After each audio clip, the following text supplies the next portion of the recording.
Hello, good evening. Here we go again. Nandito na naman pala ako para gawin yung task ni Kuya for this night. Task number 3.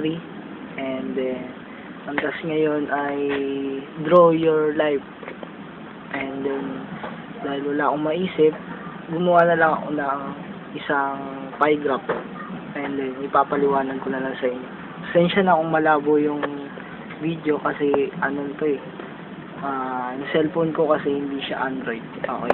Start na. Ito pala.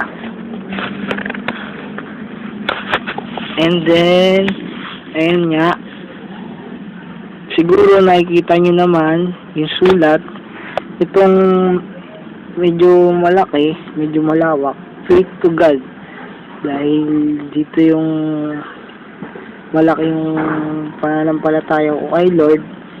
Kaya medyo malaki yung ginawa ko dito sa circle na to. Then, itong word, ito,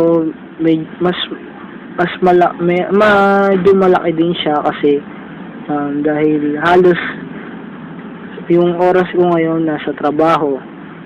Then, yung halos, yung dito naman sa kabila, ito yung dreams. And then, halos kasing laki lang siya ng work kasi yun, malaki yung madami akong dreams, madami akong pangarap. Then, ito yung maliit.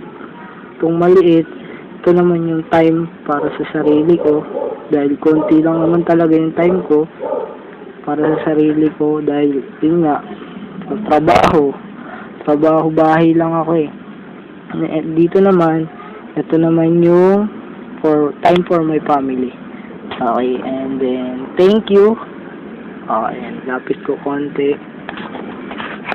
Yun nga, thank you, and then, bye-bye.